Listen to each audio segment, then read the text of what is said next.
queria começar apresentando o Nasser. É um prazer aqui, Nasser. Muito obrigada por ter aceitado o nosso convite. Uma alegria. Igualmente. Então, eu vou apresentar você, e aí você complementa a sua apresentação, tá? Gente, tá, ok, fica à vontade. A câmera aqui é um pouquinho diferente, mas daqui a pouco eu estou com uma câmera normal. O Nasser, ele é das pessoas especialistas em Berkman que trabalha com a gente. E é uma pessoa muito querida lá da Felipelli, que já conhece o nosso trabalho há muito tempo e tem sido um grande parceiro. O Nasser é formado em teologia, ele é treinador de Berkman, e eu queria que você contasse um pouquinho como é que você achou na tua vida que tudo isso aconteceu. Legal. Bom, em primeiro lugar, uma alegria muito grande estar com você, Adriana, e com todo mundo aí que vai participar. Para mim é uma alegria realmente bastante grande, porque o nosso trabalho, o meu trabalho aqui no Brasil tem sido realmente com a Felipelli, né? Nessa parceria. Por que eu digo aqui no Brasil? Porque eu fui treinado lá no Canadá, quando eu morava no Canadá. Em 2006 eu fui para o Canadá com a família. Ali nós começamos uma vida, era para ficar um ano, acabamos ficando mais tempo. E quando eu assumi uma igreja canadense, eu me deparei assim com um teste que eu tinha que fazer. Olha, gente, o que é isso? Mas é que é um teste que a gente utiliza com toda a liderança e tal. Ah, legal, tudo bem. O teste estava em português, bonitinho. E logo veio uma devolutiva e tal. Foi aí o meu primeiro encontro com o método Berkman, que foi em 2008. 2 anos depois, a gente fez um alinhamento de equipe. E nesse alinhamento de equipe veio um outro profissional, o Dr. Bruce, e ali a gente começou a conversar a respeito do Berkman, etc. E ali eu me interessei demais, porque eu percebi que eu estava, naquele momento, fazendo o que eu estava fazendo, eu estava fora de lugar. E quem me deu isso foi esse assessment, foi essa avaliação. Então, foi muito legal. E aí começou uma história em 2010, fazendo o curso lá no Canadá. Depois eu voltei para cá, e aqui fiquei alguns anos, e fiz o curso com a Felipelli. Depois voltei para o Canadá novamente, fiz outro curso com o Dr. Bruce novamente e pronto, estou aqui de volta. Assim, resumindo o resumo do resumo. Senão fica muito tempo, muita conversa. O resumo do resumo. O resumo do resumo, pronto. Então, nós sabemos que essa questão do autoconhecimento ela é fundamental e que o Berkman te ajudou muito dentro de um momento que você estava no Canadá para te ajudar nessa questão do autoconhecimento. Se você puder contar para a gente como é que foi esse momento e por que teve esse insight, você estava numa carreira totalmente diferente. O interessante é que autoconhecimento levanta, né, revela uma série de situações da vida da gente e revela as suas forças e revela também as suas fraquezas. Como o Berkman trabalha com comportamento, com interesses, com necessidades.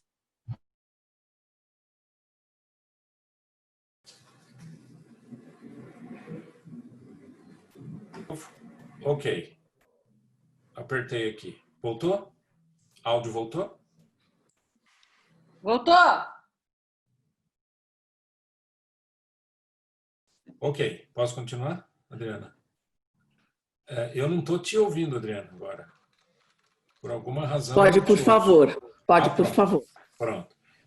Então, o que aconteceu nesse período foi eu descobri que, por exemplo, meu foco organizacional ele não estava alinhado ao que eu estava fazendo. Então, não tinha nada a ver com o trabalho em si, com a administração que eu estava realizando, a quantidade de trabalho que eu tinha. Não, simplesmente eu estava fora, desalinhado dentro de uma organização. E o legal do Berkman é que ele ajuda a gente a alinhar a equipe.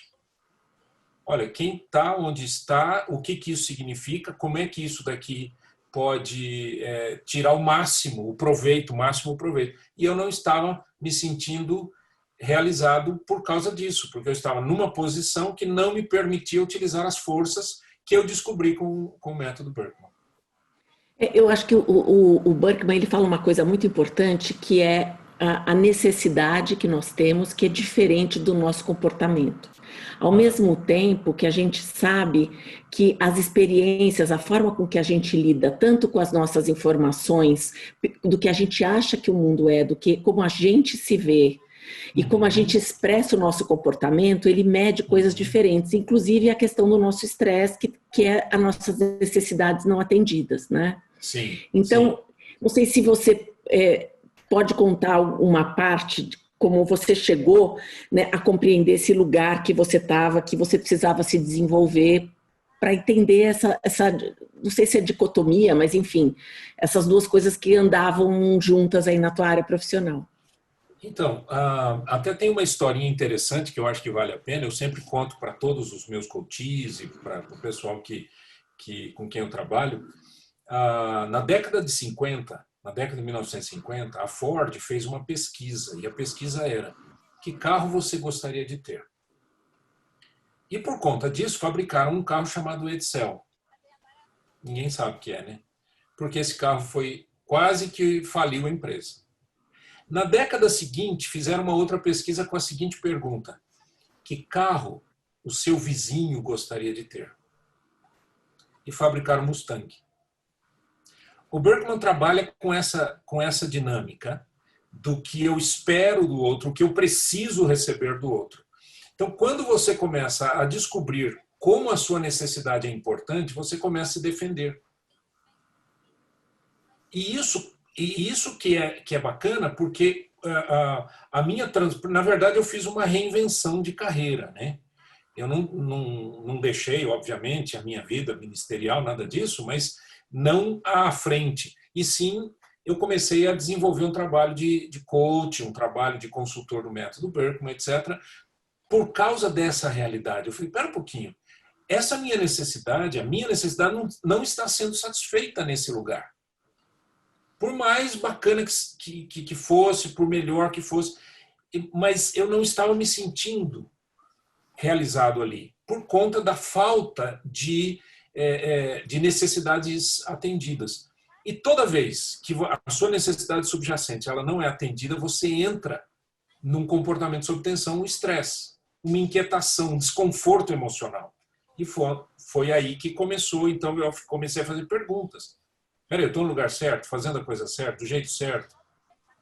Então, é legal isso, porque sem esse autoconhecimento, eu estaria talvez infeliz em algum outro canto. Sem dúvida. E quando a gente projeta isso para dentro das organizações, a gente começa a ver que cada um cria uma realidade que é uma percepção interna que é projetada para o coletivo. E aí começa a ficar, essa perspectiva acaba ficando cada vez mais emaranhada quando elas não têm clareza de qual é o papel delas, como que elas fazem essa integração, como que as necessidades são integradas, qual é o comportamento que elas acreditam que é socialmente aceito, que é aquela história que você até gostei da história da Ford, quer dizer, qual é o carro que ela quer para ela, o que ela acredita que o outro quer e o que ela quer para ela.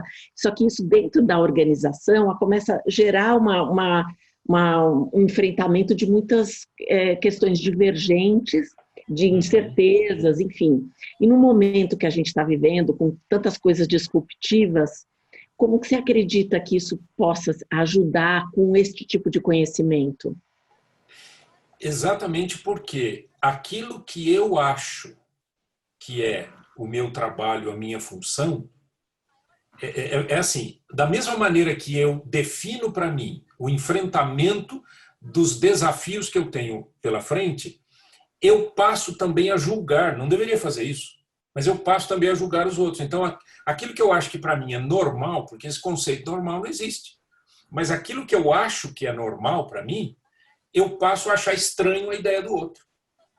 E aí, nas organizações, você tem uma série de conflitos, uma série de dificuldades de alinhamento, de pensamento. Alinhamento não é todo mundo pensar igual.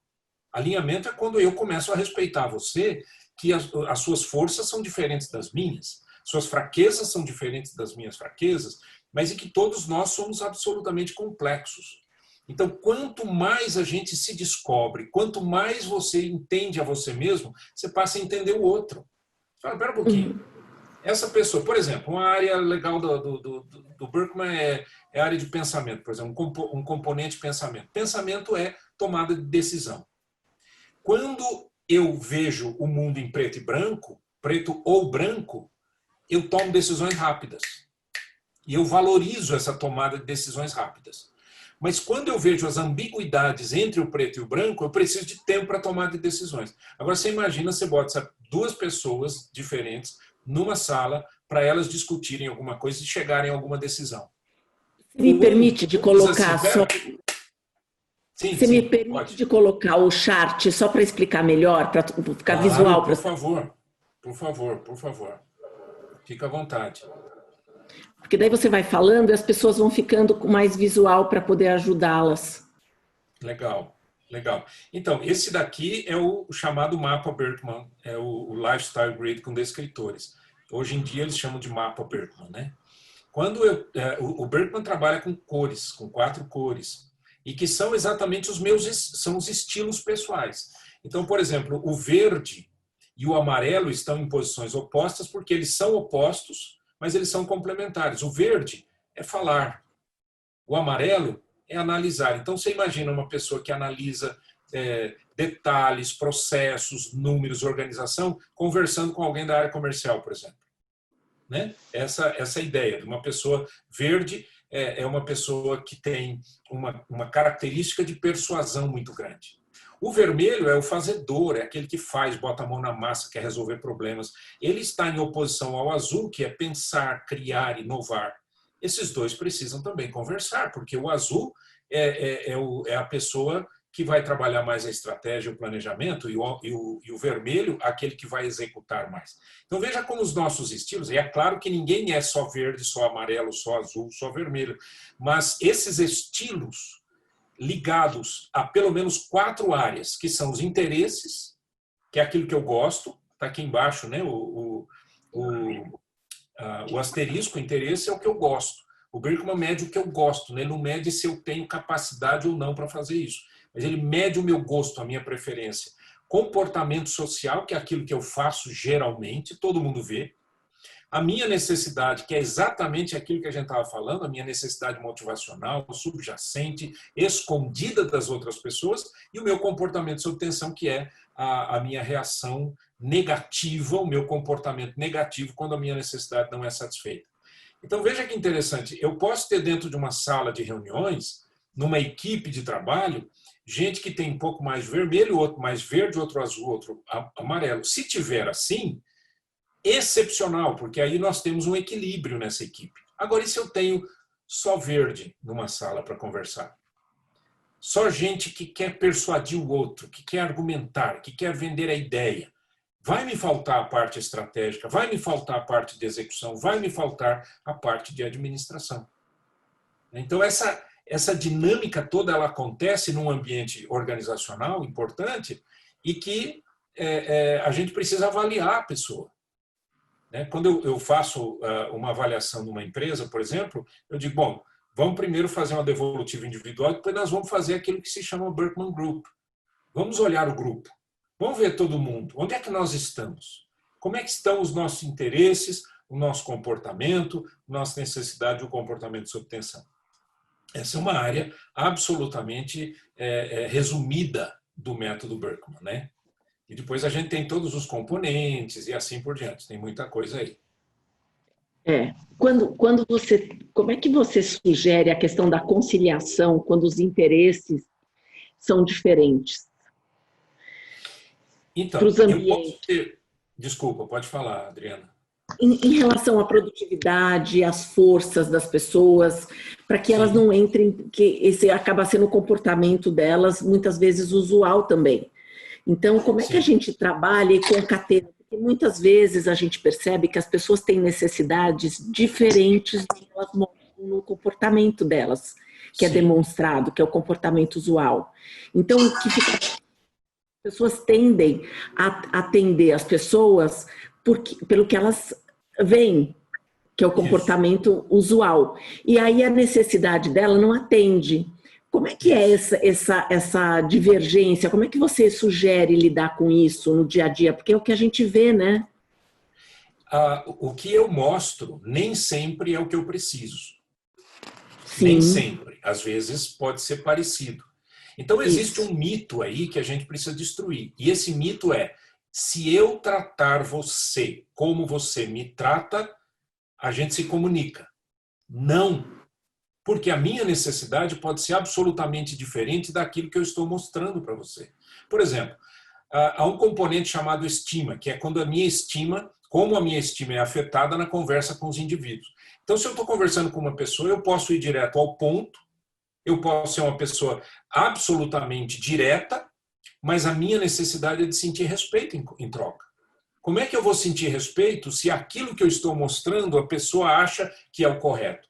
E aí ela vai ser muito direta comigo e eu me sinto mal. E aí eu fico desconcertado. Então eu sempre digo, eu por mim, acho que você já percebeu que eu sou apaixonado por esse método. Eu por mim, eu acho que todo mundo deveria fazer algum tipo de avaliação de autoconhecimento, o método que quiser, o método que preferir, mas é necessário que a gente faça, porque nem sempre está claro, Adriana. A necessidade do outro nem sempre está clara. Por isso que eu sempre digo para as pessoas com quem eu trabalho, eu digo assim, é importante que você faça perguntas. Faça perguntas. Não presuma que a outra pessoa vai precisar disso ou daquilo. Pergunte, não custa nada. Vai conversar com uma pessoa? Pergunte como vai, como é que não vai, etc. Não é só uma questão de educação, é uma questão de atender a necessidade emocional do outro. Sem dúvida. E quando você falou que o verde é complementar ao amarelo, o azul, ao vermelho, e é muito comum, né, essa parte do... Eu, na minha casa, tenho aqui, em casa mesmo, eu tenho um amarelo comigo que sou verde. Uhum. Como é que é? É legal, Ele gosta de números e eu gosto da parte verde. Então, Isso. como é que... Então, imagina isso na equipe. Que dicas você dá para a gente? Eu creio que a primeira coisa que a gente tem que fazer em qualquer equipe é a gente sempre conversar e descobrir as inclinações das pessoas. Então, por exemplo, nisso que nós temos aqui na frente agora, que está mostrando, o verde, ele gosta de, que é o interesse, aparenta ser, é o comportamento, necessita, a necessidade subjacente, e o comportamento sob tensão. Então, do que gosta o verde?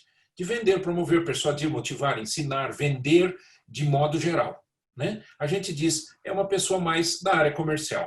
O que gosta o amarelo? Atividades programadas, trabalhos detalhados, diretrizes e procedimentos, números, contabilidade e assim por diante. Se você perceber nesse mapa aqui, olha que legal que é olhar assim, ó. Em cima está escrito envolvimento direto, igual extrovertido. Embaixo, envolvimento indireto, igual introvertido. Do lado direito orientado para pessoas, do lado esquerdo orientado para tarefas. Então, o verde, ele é extrovertido e orientado para pessoas. Então, é tipo daquela pessoa que gosta do relacionamento humano, que vai conversar, que muitas vezes perde o horário por causa dessa conversa. O Eu? amarelo é orientado para tarefas. Eu não sei se você perde horário, Adriana, mas é característica. O amarelo já está orientado para tarefas e é mais introvertido, é mais para dentro. E o que gosta, essa pessoa gosta? Ela gosta da regra, né? Como se diz em inglês, policies and procedures. Né? Ela gosta do tempo, gosta das coisas ordenadas, detalhadas, organizadas. Então, uma pessoa puxa mais para a área de tarefa, a outra puxa mais para a área de verde. Vou te dar um exemplo que aconteceu uma vez comigo, fazendo uma avaliação de uma equipe de diretores, de gerentes de uma empresa lá na Bahia. Uma pessoa chegou para mim e falou, olha, eu sou da fábrica, eu sou gerente de produção, E você está vendo aqui que o meu interesse maior é vermelho. Né? Vermelho é botar a mão na massa, gosta de executar, gosta de ver o produto acabado, quer resolver problemas. E ele diz, toda vez que vem um funcionário conversar comigo, para mim é um sufoco. E começa essa pessoa a falar do problema, da mãe, da avó, do tio, eu vou me sentindo muito mal e eu não sei como resolver essa situação. Eu olhei para ele e falei, sabe o que você deveria fazer? Estabeleça na sua agenda tarefa, tá vendo? Vermelho e amarelo é tarefa. Estabeleça na sua agenda um horário para conversar com essa pessoa e trate isso como uma tarefa.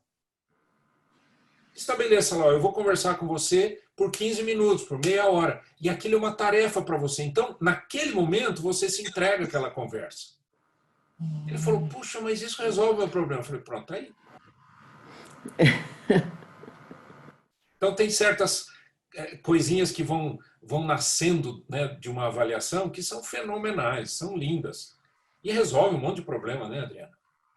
Resolve muito quando a gente percebe o que o outro precisa, qual que é a necessidade que a gente pode atendê-lo. E aí, como é que você entra nos acordos de respeito mútuo do que cada um tem necessidade e precisa ser atendido, porque senão entra no processo de estresse.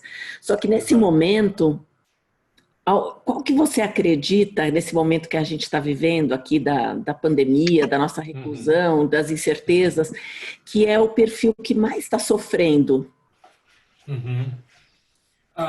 Eu creio que o que está acontecendo, eu não sei se eu poderia dizer que tem algum perfil que sofre mais.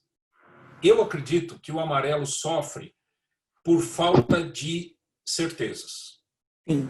O vermelho sofre quando lhe falta atividade.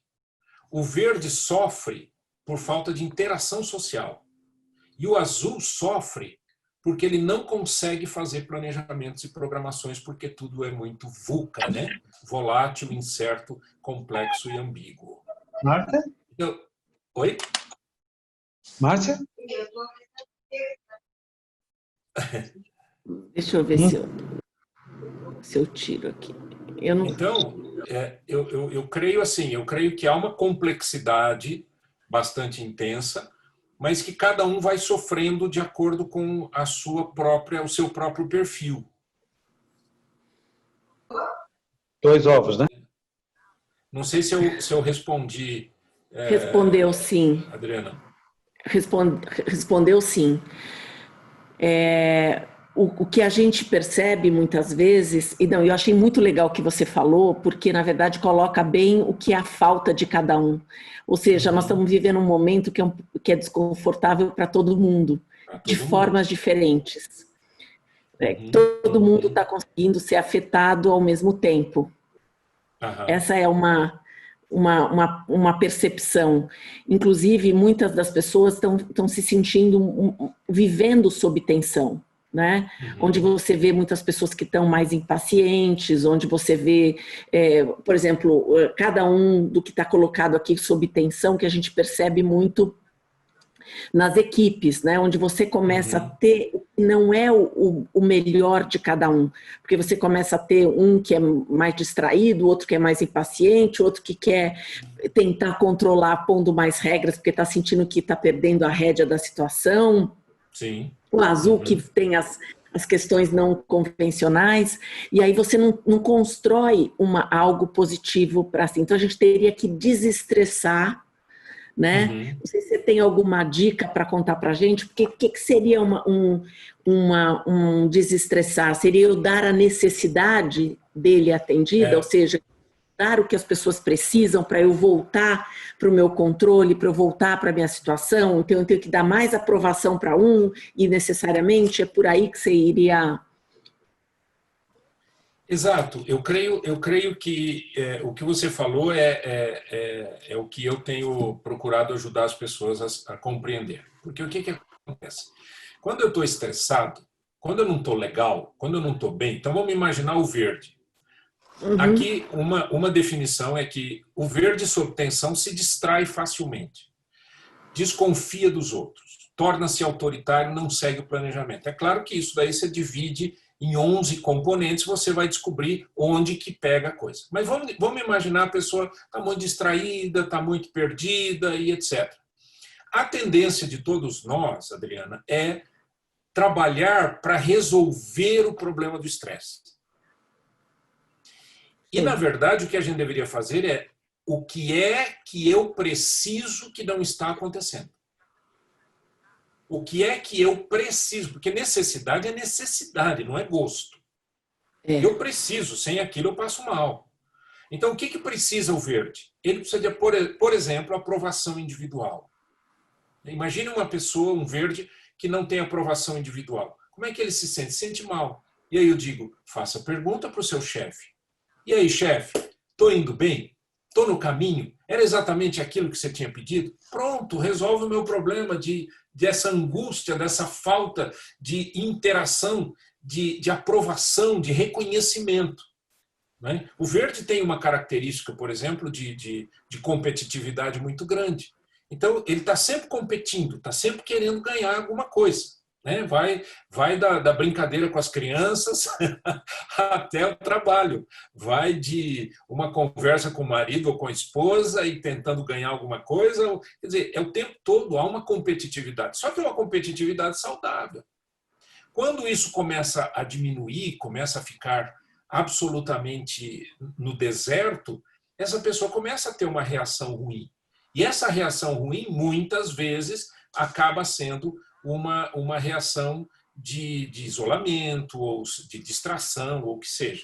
Quer dizer, cada área vai responder de uma maneira, mas sempre a ideia a receita está estressado, procure saber o que está faltando. Não é simplesmente resolver o problema do estresse, é resolver a necessidade não satisfeita.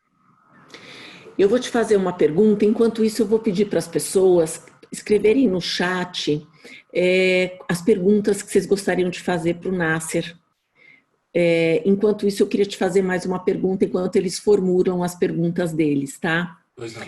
Uma pergunta que eu te fiz agora há pouco era que quando o interesse está numa parte, a necessidade, o estresse em outra, e o comportamento usual, né, que a gente tem, o comportamento usual e a necessidade são diferentes, a pessoa tem um comportamento que às vezes não é bem entendido, não atende à necessidade, porque o comportamento está sendo lido de forma diferente.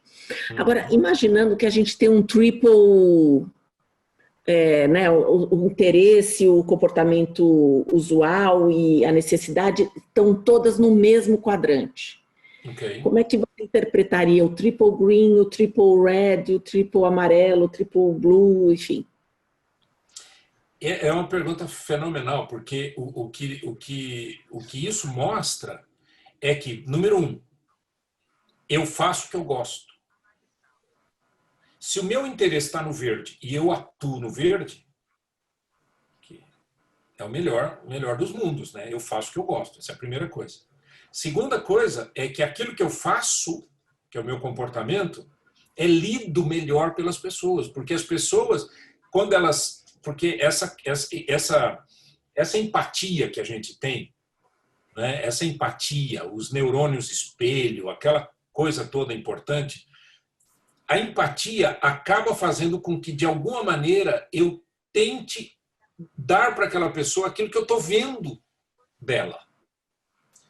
Então, se eu tenho os meus 3, né, o interesse, o comportamento e a necessidade, por exemplo, no azul, isso mostra que o que eu faço está perto do que eu gosto, o que eu faço vai ser lido pela outra pessoa e, consequentemente, eu vou ter menos crises de necessidade não satisfeita.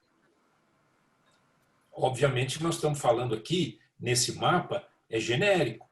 A gente tem que olhar 11 componentes distintos para enxergar, porque às vezes um é mais, outro é menos. Mas, de alguma maneira, isso daqui, genericamente, é assim.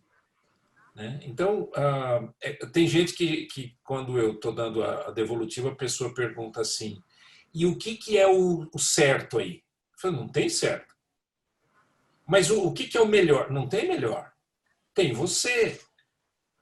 A beleza da nossa vida está na complexidade da nossa existência. Nós somos seres complexos e lindos, maravilhosos. O que a gente precisa é se conhecer. Né? É se conhecer. Olha, tem uma pergunta aqui do Romário, que é: o instrumento Birkman consegue se adaptar à mudança profissional que temos hoje com as novas profissões que estão aparecendo? Totalmente, porque uma das coisas que eu amo no Birkman é que ele não rotula você, primeiro. Você não fica, você não passa pela avaliação e diz eu sou isso, eu sou aquilo. Não. Você é um ser completo, lindo, maravilhoso, e o que você vai ter que aprender é, ao se conhecer e conhecer as novas profissões, as novas exigências, as novas carreiras, descobrir as suas forças de proximidade. Né? Então, por exemplo, a gente tem o foco organizacional, que não está aqui, mas o foco organizacional responde duas perguntas. Qual é o melhor ambiente de trabalho para essa pessoa? E quando essa pessoa tem algum problema para resolver na empresa, qual é o caminho mental que ela utiliza? Então, descobrindo isso e juntando com uma série de outras informações, fica mais fácil. Então, vamos imaginar que tem aí uma nova profissão, não sei o quê. E eu nem sei que profissão é essa. Tudo bem, quais são as características dessa profissão? Quais são as minhas características? Como é que eu caso com tudo isso? Então, o Birkman é perfeito, assim como vários outros instrumentos que vão ajudar a gente a se conhecer e a descobrir quais são as nossas forças, nossas fraquezas e como é que a gente enfrenta esse novo normal que estão falando agora aí, né? Tem uma pergunta aqui muito interessante do Eduardo, que ele fala que eu não posso responder, mas para você a pergunta: se o grupo só tem verdes, quem trabalha? Todo mundo trabalha. Veja bem, a pessoa trabalha nas quatro cores, não é? O verde é competitivo, o verde é vendedor, o verde é professor, o verde trabalha. O azul planeja, é visionário, mas ele trabalha. Então todo mundo trabalha. O que eu quero dizer é que quando você tem uma equipe só de uma determinada cor, está faltando integrantes que possam trazer um pouco mais de equilíbrio para esse grupo. Essa é a ideia. Pelo menos é a minha percepção, a minha experiência. E eu acho que talvez essa questão do que significa ser o verde, né? Uhum. Maricélia Moura está perguntando: o líder, então, tendo o Birkman Group, ele teria condições também de fazer reconhecimentos diferentes a partir das necessidades motivacionais de cada perfil e assim obter maior engajamento ou outros? E de que maneira se obtém o engajamento?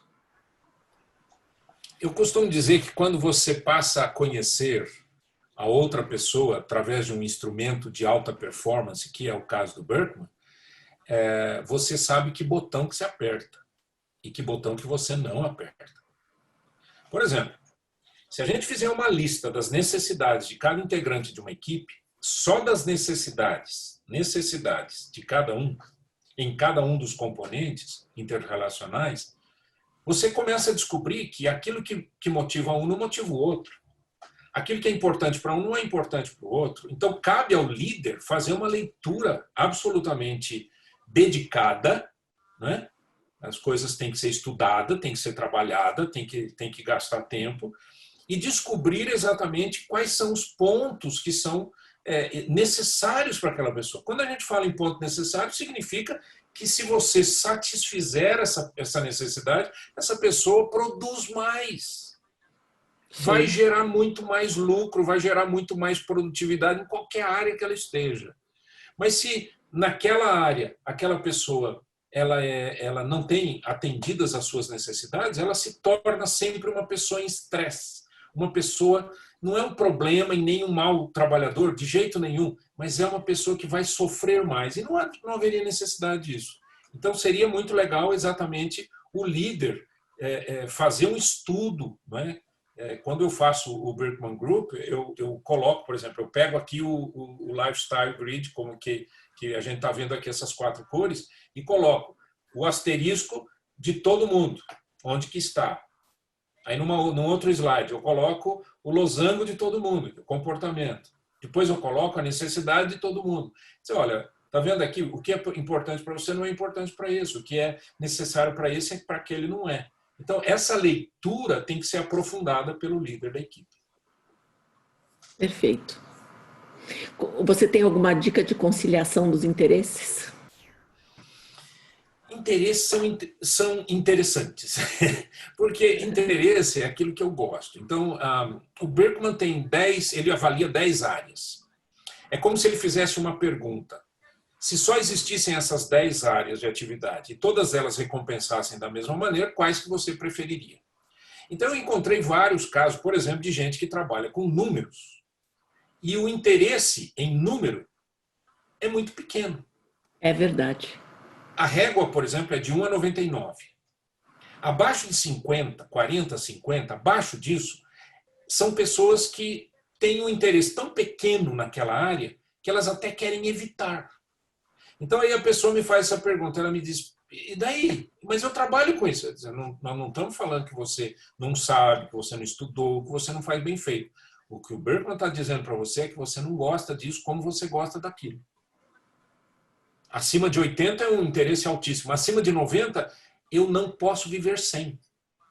Então eu já encontrei executivo cujo a primeira área, mais de 90, quase 99, que é o máximo, em musical. E aí como é que você faz? O que você fala para a pessoa? Se o cara é executivo de uma empresa e musical é o mais alto.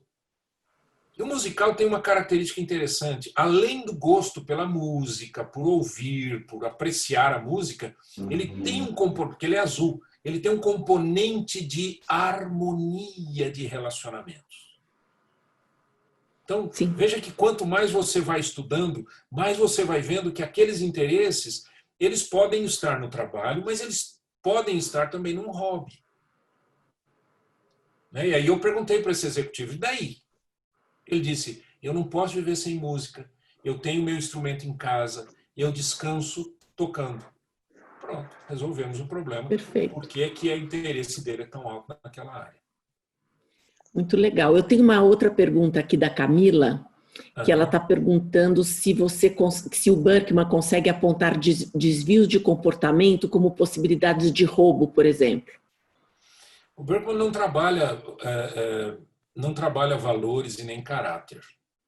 A gente lê a personalidade, porque a fórmula do Birkman é personalidade é uma função, comportamento é uma função da personalidade com o meio.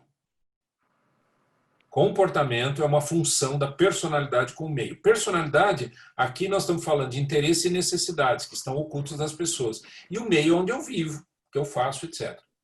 Então, agora, eu posso descobrir uma pessoa que tem, às vezes, não digo um desvio como roubo ou coisa parecida, mas a pessoa não está no lugar certo e ela fica empurrando aquilo e aquilo vai criando problemas e vai criando tensões e vai desestruturando uma equipe.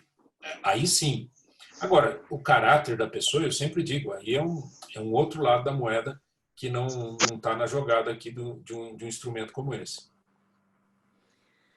Muito bom. O Lúcio Silvestre, ele está perguntando, quando a gente tem uma equipe que está desequilibrada, né? Você mencionou a coisa do equilíbrio, quando ela está desequilibrada, como que a gente pode ajustar, mas sem ter que demitir pessoas ou trocar elas? Eu creio que o que a gente tem que fazer é exatamente aí que entra a análise dos componentes. Por exemplo, eu posso ter uma pessoa, um verde. O verde não quer dizer que ele não goste de números ou que ele não goste da parte administrativa, simplesmente que os interesses dele são outros. No entanto, eu posso ter uma pessoa que tem interesse no verde, por exemplo, mas ela tem um comportamento ou uma necessidade do amarelo. Certo? E aí que está a dica. Outra coisa é o foco organizacional. É aquilo que eu falei, qual é o melhor ambiente de trabalho da pessoa e como que ela responde aos grandes desafios. Então, cada pessoa vai precisar ser avaliada nesse sentido. Você não vai encontrar duas pessoas iguais. Agora, o que é legal é o seguinte, eu posso ter uma equipe, por exemplo, comercial, né? Uma grande equipe comercial, uma equipe importante que desenvolve um trabalho comercial fenomenal, mas eu tenho gente dentro da equipe comercial que tem um interesse muito grande na área administrativa e numérica. Essa pessoa vai ver os números de um modo diferente. A gente diz, os números contam histórias. Por isso que cada caso é um caso e a gente vai avaliando cada um. Então, a gente não olha só esse mapa que vocês estão vendo aqui. Esse daqui é o resumo. A gente vai mais fundo. Perfeito. Eu não sei se eu vou colocar o nome, eu não sei pronunciar o seu nome, me perdoa, é Rishnaya Rinishyama. Bom, enfim. Ela perguntou aqui para a gente que... Oi? Acho que Nishiyama é o sobrenome dela. Deve ter algum nome antes. Ótimo, obrigada. Você já conseguiu pronunciar muito melhor que eu. Então, assim, tendo visto alguns gestores que utilizam assessments como o Birkman rotularem as pessoas da equipe com certa frequência. Sim. E isso me preocupa muito. Gostaria de saber se você já teve experiência e como lidou com ela.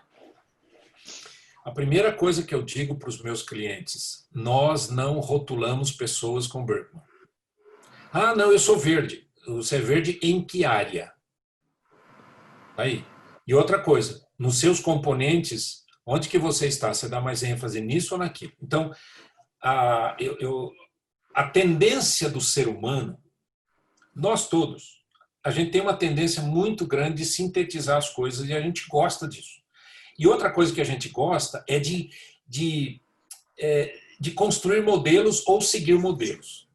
Então, aí você tem um trabalho como esse, aí o cara já anda com a pulseirinha azul, outra pulseirinha vermelha, mas peraí, a pulseirinha azul de quê? De interesse, comportamento, foco organizacional, do que é? Então, precisa tomar muito cuidado com isso. A primeira coisa que eu desmistifico no meu trabalho é, isso aqui não é rotular.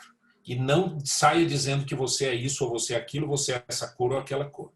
Saiba o que você... Entenda o seu relatório e saiba o que você está dizendo. Se você disser, eu tenho interesse no verde, é uma coisa. Eu tenho um comportamento no vermelho, é outra coisa. Eu tenho uma necessidade no azul, é outra coisa. Então, eu preciso trabalhar isso daí. Então, nada de rotular sem ficar achando que as coisas são fáceis e são modelinhos assim. Estou fora. Não trabalho assim. Mesmo nos Estados Unidos, quando a gente vai nos encontros mundiais lá do Birkman, eles mesmos distribuem as pulseiras, eles mesmos põem os bottoms na gente, né? Aqueles bottoms coloridos. Eu tenho aqui em casa todos os modelos de bottoms, mas você pode... Você tem o bottom X, Y, Z, mas é bem bacana. Mas, enfim... É só categorizar. Olha, essa cor é por causa disso. Aí tudo bem. Porque aí você faz dinâmicas com a equipe. Bom, eu sou monocromática, tá? Então... Verdíssima. Okay. É verdíssima, Okay. Eu sou monocromática. Então, com relação às devolutivas individuais e em grupo, a Camila está perguntando quanto tempo leva em cada questão com o Birkman. Quanto tempo demora a devolutiva? Então, eu não entendi direito a pergunta da Camila. O que está escrito é isso, quanto tempo leva em cada questão. Não é em cada... Bom, duas coisas aqui rápidas. A primeira Não sei se ela quer explicar melhor.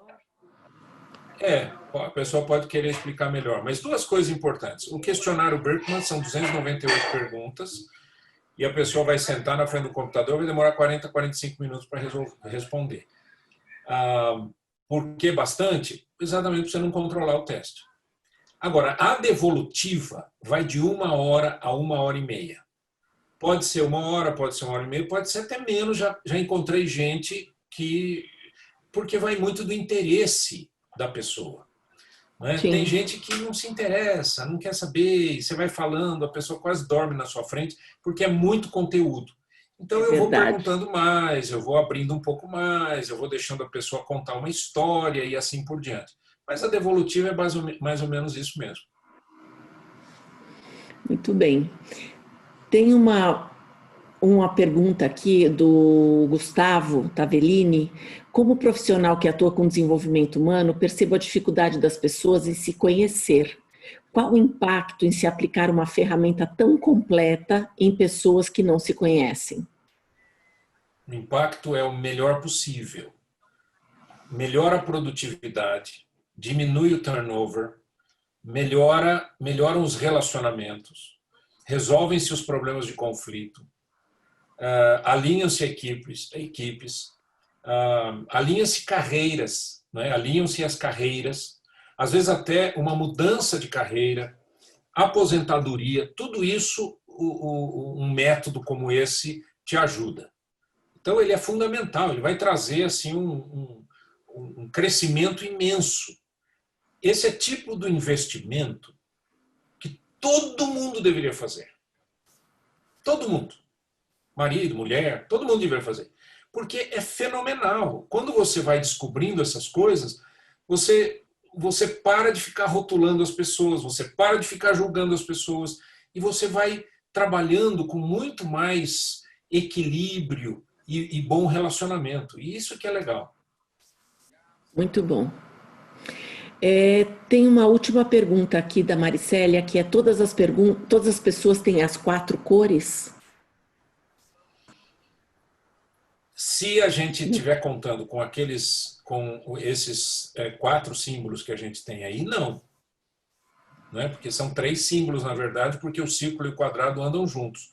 O quadrado é sempre a resposta à minha necessidade não satisfeita. Então, não existe uma pessoa que tenha tudo, claro, né? Porque nós somos limitados. O que existe é isso que a Adriana explicou, né? Você tem essas 3, quando a gente fala 3, né? Triple green, por exemplo, é porque é o interesse, o comportamento e a necessidade. Como o quadradinho anda junto com o círculo, então são praticamente 3 símbolos. É mais nesse sentido de você compreender um pouquinho mais o que aquilo significa para a sua vida. Mas ninguém tem as 4 cores. Não existe isso. E ninguém, senão a gente não precisava de ninguém, né? Seria fantástico. Isso daí não dá. Não tem. Eu vou fazer uma última pergunta para você, porque você falou, e eu sei, que você aconselha muitos casais com o Birkman. Uhum. Eu sei que o nosso tempo aqui era mais para o time, mas esse é um bom time também, né? É um time fantástico. Então, se você quiser dar alguma dica para os casais. Eu acho que todos os casais deveriam fazer o Birkman. Todos. Estou falando sério. Isso aconteceu comigo e com a minha esposa Vera. Foi muito legal quando eu descobri que eu não precisava dar volta para conversar com a Vera. E que toda vez que eu dava voltas para conversar com ela, eu estressava ela. Só que até a gente fazer o Birkman, eu não sabia disso. Então eu era daquele cara que ficava dando a volta. Né? Eu sou neto de libaneses, aquela coisa de história, a gente precisa contar história. E vai rodando, aquilo ela quase suava na minha frente.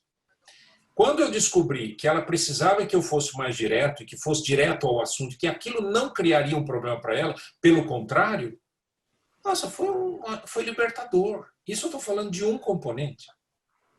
Então, Verdade, eu que é acho estima, fantástico. né? A estima. Eu acho fantástico, eu acho que todo mundo deveria fazer realmente.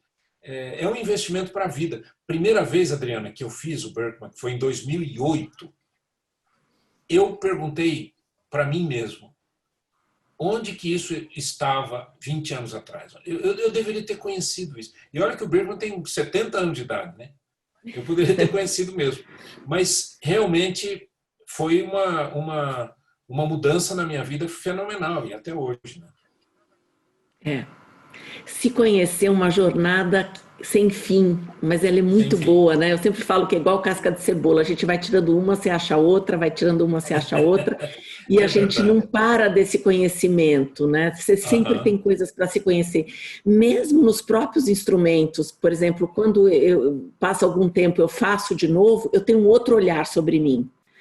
Então, é evolutivo o aprofundamento, né? Até porque eu não sou a mesma para olhar para mim mesma naquele momento. Então, como isso é muito rico, né? Da gente fazer e refletir a respeito. E até porque as relações que a gente tem, elas fazem com que a gente se desenvolva muito, porque elas te cobram coisas diferentes. As pessoas fazem a gente vivenciar, é uma distensão que nós temos de nós mesmos, cada relação diferente que a gente tem, né? Sem dúvida, sem dúvida. Essa é a riqueza do ser humano, né, Adriana? Tem mais uma última pergunta, eu falei que era a última. De quanto em quanto deveria se refazer o Birkman? Essa é uma outra pergunta muito interessante. A primeira vez que eu fiz o meu treinamento com o Dr. Bruce Gordon no Canadá, ele disse assim, você não precisa fazer em 10 anos, você não precisa repetir o Birkman. Eu achei meio estranho aquilo. Mas, tudo bem. Quando eu tinha 5 anos de que eu tinha feito o primeiro, eu resolvi fazer de novo. As mudanças foram mínimas. O que muda, sim, é o comportamento, porque você começa a crescer. Então, você tem, na área de comportamentos, você começa a ter mudanças. Mas a sua necessidade é o seu DNA, é quem você é. Então, menos, a mudança é bem menor. Eu não fico dizendo para a pessoa fazer sempre Birkman, nada disso. Até porque tem uma coisa interessante. Todo instrumento, todo assessment, ele trabalha assim. Quando você responde aquelas perguntas, ele busca no banco de dados da empresa, né, perfis parecidos, etc. E o Birkman tem mais de 3 milhões de pessoas que já fizeram, já passaram por essa avaliação. Então, a acuracidade do Birkman é muito grande. Uma vez uma pessoa disse assim para mim, esse assessment tem 10 mil pessoas que já foram examinadas. E eu pensei comigo, Birkman tem 3 milhões. Então, você começa a ter assim, a qualidade de um instrumento como esse, por esse tipo de informação também.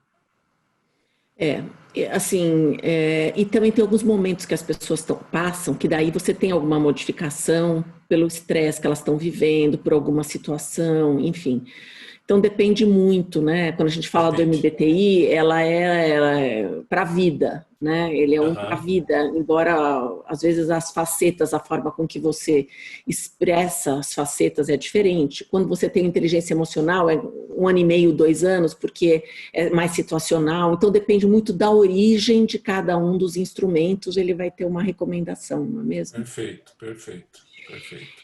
E olha, abusando aqui do horário, o Romário está fazendo uma pergunta que é que idade mínima pode ser aplicado, e aí a gente encerra. Ok, eu diria rapidinho o seguinte, depende muito do interesse e da maturidade daquele jovem. Eu já fiz o Birkman com adolescentes que estavam fazer cursinho, coisa parecida, e foi fantástico, porque ele não é um teste vocacional, mas como ele dá toda essa gama, todo esse estudo, ajuda essa pessoa a tomar decisões na vida. É muito legal. Então, mas depende muito do interesse, sabe? Às vezes você senta com uma pessoa que não quer saber de nada, pode ser uma pessoa de 30 anos, não vai adiantar nada. Não vai curtir o autoconhecimento.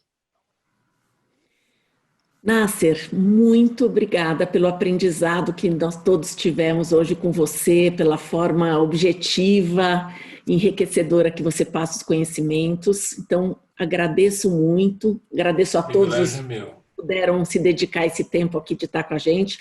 Amanhã nós vamos colocar essa gravação no nosso canal da Felipelli do YouTube, que está à disposição para quem não assistiu, divulguem e vai ficar com a gente lá à disposição.